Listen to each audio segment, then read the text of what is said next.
was Sunday morning, nothing was happening, it was dead flat, and I thought, instead of driving all that bloody way around there, why don't I see if you can get past this gully that was allegedly impassable. So I just took off, went out there, no different to what it was years and years and years ago. So I just cut across country to the fence line, followed that up, came to the top of the gully, stopped and had a look at it because it was a bit damp at the bottom because it's the drain for all the farm around, and I thought, well, with momentum I'll get through there and up the other side, which I did.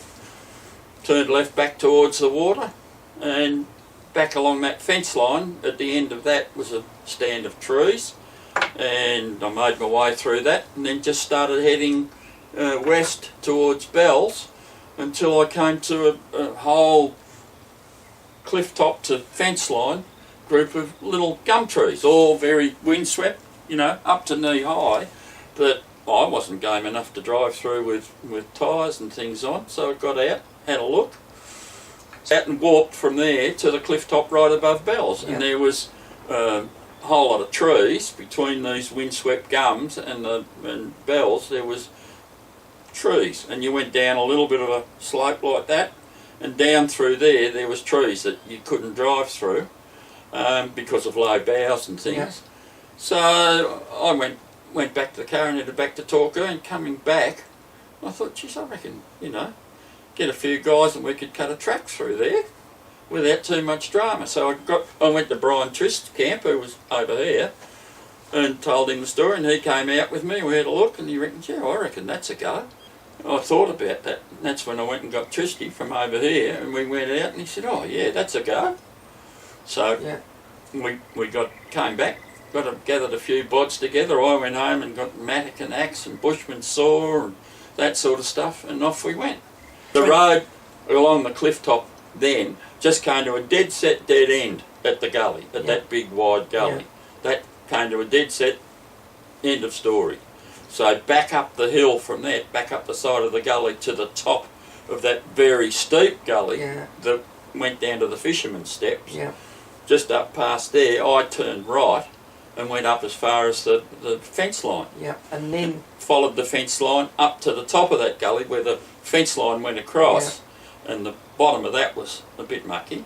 But I decided that with momentum from the top, I'd get up to the other side, which was dry, and then turned left down to the end of the fence where it did a right-hand turn and went off to Bells. And what year was this, Col? Oh God, say 60, 61, but I can't be sure.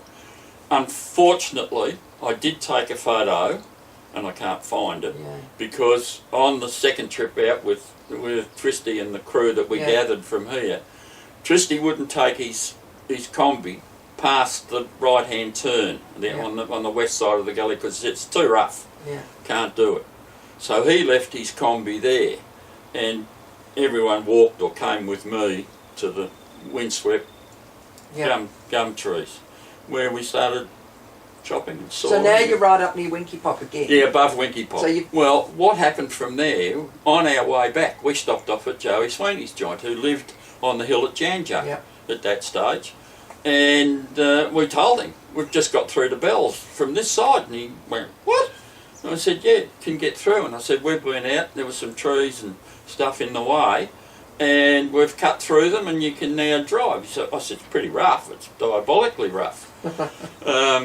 But a week later, and club stuff, and Joey Sweeney knocked on the door. And he said, oh, listen guys, he said, the council contractor's been out grading the roads at Janjuk.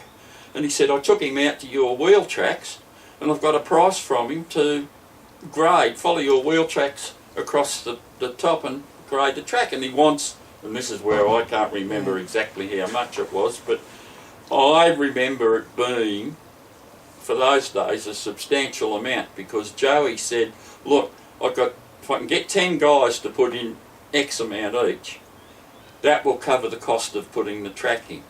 And he said, if I can do that, because the contractor is nearly finished Janjuk, and he'll only give us that price while he's at Janjuk doing the roads, because it's only a little bit further on.